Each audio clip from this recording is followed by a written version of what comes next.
Soal nomor 9. Perhatikan gambar dua bola yang dihubungkan dengan seutas kawat. Ini gambarnya. Panjang kawat tuh L ya. L-nya ini sama dengan 12 meter.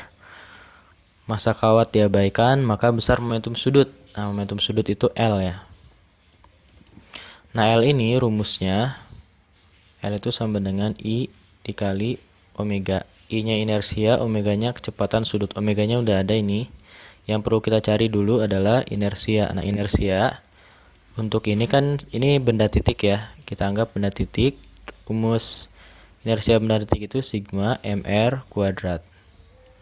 Tinggal kita jumlahkan yang pertama ini, M-nya itu 0,2 dikali R itu jarak. Jarak dari sini ke poros, ini jadi porosnya. Berarti jaraknya kan ini sama dengan L ya. L-nya 12. Ini 12 kuadrat.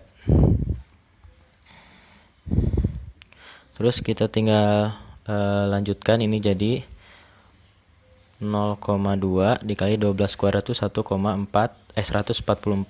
Nah, terus yang massa yang 0,6 ini kita nggak bawa ya ke inersia karena dia berada di poros. Tinggal kita kali 144 dikali 2. Itu sama dengan 288, karena ini ada koma berarti jadi 28,8. Ini untuk inersianya. Maka kita tinggal masukkan ke rumus momentum sudut. I-nya itu 28,8, omeganya itu sama dengan 2. Maka kita dapat jawabannya 57,6. Ini jawabannya yang C. Soal yang selanjutnya nomor 10. Panjang AB homogen, batang AB homogen, panjangnya L, massa itu M ya. Diletakkan seperti pada gambar. Bila batang diputar dengan sumbu putar melalui pusat. Ini kalau di pusat, inersianya itu 60 kg meter kuadrat. Inersia itu I. Kalau di pusat kita tambahkan aja keterangan IP. Ini 60. Bila diinginkan momen inersia, sekarang inersianya diinginkan berubah menjadi 80.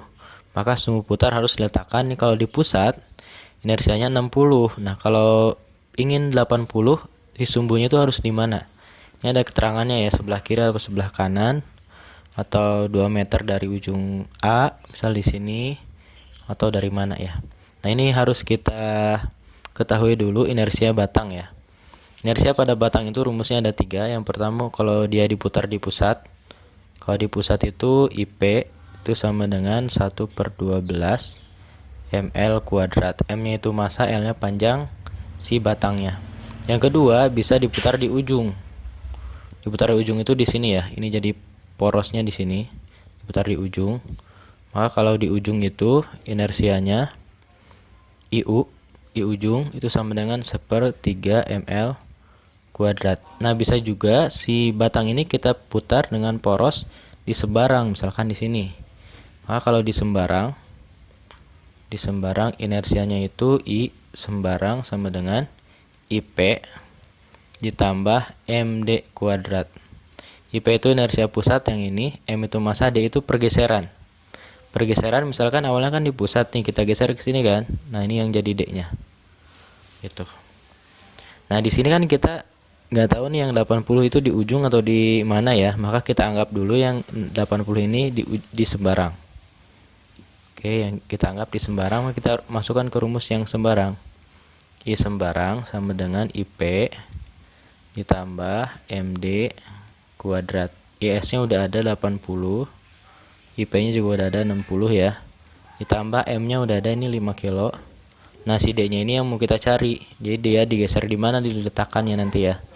Tinggal dikurangin ke sini 20 sama dengan 5 D kuadrat. Berarti ini jadi 4 sama dengan D kuadrat. Berarti D-nya sama dengan 2 meter. Artinya kalau D-nya 2 meter, si poros yang baru itu bisa 2 meter sebelah kiri dari O, atau boleh juga 2 meter sebelah kanan dari O. Nanti hasilnya akan sama aja. Maka kita lihat PG-nya yang cocok itu yang C, 2 meter dari O, bisa sebelah kiri atau sebelah kanan.